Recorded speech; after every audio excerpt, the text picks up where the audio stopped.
पीले दांत वाली बहू। रंजना कभी ब्रश नहीं करती थी।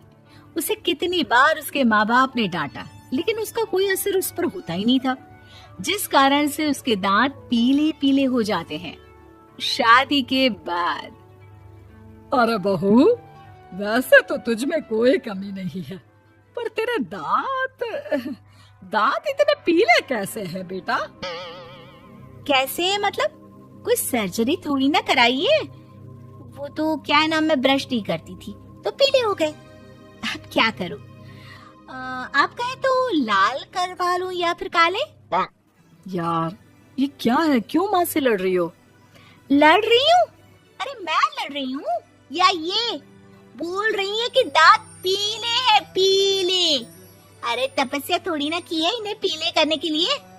बकायदा ब्रश नहीं किया है 20 साल तक, तब जाकर। छी, कैसी बात कर रही हो?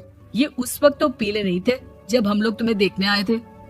अरे तब साफ करवा लिया होगा डेंटिस्ट के पास जाकर। अब देखो कैसे पीले पीले लग रहे हैं। रंजना सास की तरफ गुस्से से देखती है। फिर शुरू हो गई पीले पीले पीले। अरे पीले तो तब भी थे जब मेरे हाथ का रसगुल्ला उड़ा उड़ा कर खा रही थी और बोल रही थी, लड़की नहीं गुणों का खजाना दे रहे भाई साहब आप। खैर, अब वो लोग करते भी तो क्या करते, पीले दांत वाली बहू पल्ले पड़ी थी तो झेलना तो था ही। एक दिन कीर्तन में रंजना गाना गा रही थी। अरे कमला बहन, माँ का द्वार है, यहाँ तो सब शुद्ध होकर आते हैं, फिर अपनी बहू को ब्रश भी नहीं करवाती तुम। दूर से पीले पीले दांत भक्ति में बाधा उत्पन्न कर रहे हैं। अरे कोई 2 साल के बच्चे थोड़ी ना लेकर आई हूँ मैं बहू बनाकर। अच्छी खासी लड़की है, अरे कैसे करवाऊं ब्रश? ये तो उसे खुद करना चाहिए ना। अब माँ बाप तो इसके जैसे तैसे निपटा दिए, ये नहीं सोचा कि सास कैसे संभालेगी। सास बहू को लेकर घर आ जाती है, लेकिन सोच लेती है कि अब इसे लेकर कहीं नहीं जाएगी। अगले रोज बहू कहती है, अरे क्या हो गया, मंदिर नहीं जाना क्या? कीर्तन का वक्त हो रहा है। मेरी मधुर वाणी से कान्हा जी जागते हैं और सोते हैं। आप तो जानती है ना उनकी भक्ति में कितना मन लगता है मेरा। वो क्या है ना, तबीयत ठीक नहीं लग रही है मेरी, आराम करूंगी मैं। तबीयत ठीक नहीं लग रही? अभी तो मिथुन के गाने पर नाच रही थी आप, और अब बोल रही है कि तबीयत ठीक नहीं लग रही। अरे भक्ति में मन लगा लो सासू माँ, ऊपर जाना है, क्या मुंह दिखाओगी आप? हाँ? सास को बहू की बात पर गुस्सा आ जाता है।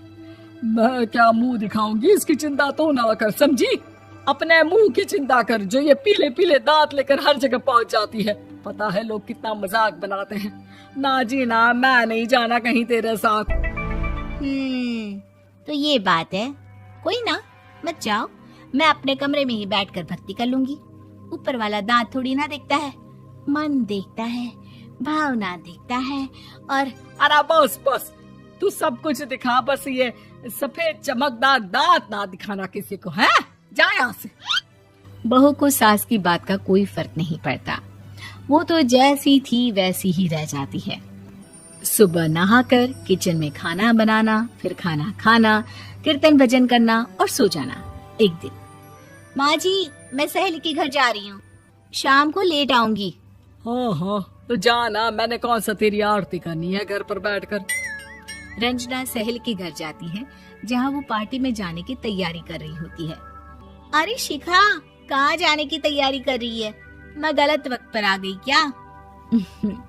अरे नहीं यार, उल्टा सही वक्त पर आई है। मैंने ये साड़ी और ज्वेलरी निकाली है यार, शाम को इनके ऑफिस की एक पार्टी में जाना है। बताना कैसा लग रहा है ये सब? नहीं यार, इस ड्रेस के साथ तो वो वाली ज्वेलरी अच्छी लगेगी। हाँ हाँ सही बोल रही है, मैंने ध्यान ही नहीं दिया। वैसे तो हमेशा से मस्त फैशन सेंस रखती है। तो बड़ा जाती होगी ना पति के साथ पार्टी में। रंजना कुछ नहीं बोलती, बस सोचती है कि यार काश ये बात सही हो जाती, पर मैं क्यों नहीं जाती पार्टी में? क्या इन लोगों की कोई पार्टी होती नहीं होगी? रंजना घर आती है और रात में पति से सवाल करती है, एक बात बताइए, आप मुझे किसी पार्टी में क्यों नहीं ले जाते? क्या आपकी यहाँ ऑफिस में पार्टी नहीं होती? पति बेचारा क्या कहता कि दांत पीले हैं तुम्हारे इसलिए। अरे कोई पार्टी होती नहीं हम लोगों के ऑफिस में, तो कहाँ से लेकर जाऊं? और मार्केट, मॉल, कहीं वीकेंड घूमना, कहीं तो। अरे यार, सारे हफ्ते में एक छुट्टी मिलती है, तो सोचता हूँ कि आराम ही कर लूं। क्यों? रंजना मन मार के रह जाती है। पहले कभी सास के साथ मंदिर जाया करती थी, लेकिन वो भी सास ने ले जाना बंद कर दिया। घर बैठी बैठी रंजना बोर हो जाती है। तभी उसे आइडिया आता है और वो मायके जाने का सोचती है। सासू माँ, 2 दिनों के लिए मम्मी के घर जा रही हूँ। अच्छा अच्छा, ठीक है, आराम से जा। और हाँ, माँ से कुछ अच्छी आदत सीख कर आना कि कैसे शरीर के हर भाग की तरह दांतों की सफाई भी जरूरी होती है, समझी? शुरू हो गई ना आप। वो लोग आपकी तरह नहीं है कि छोटी छोटी बात का बतंगड़ बना दे। उन लोगों के लिए मैं मायने रखती हूँ, ना कि मेरे पीले पीले दांत। रंजना माँ को बिना बताए उन लोगों को सरप्राइज देती है, लेकिन जैसे ही वो दरवाजे पर पहुंचती है, अंदर देखती है कि घर वाले कहीं जा रहे होते हैं।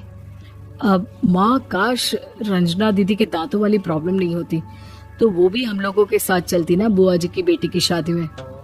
हाँ बेटा, लेकिन अब उसे कौन समझाए कि उसको उसके पीले दांत नहीं दिखते, लेकिन उसके आसपास के लोगों को कितना एम्बैरेसिंग फील कराते हैं।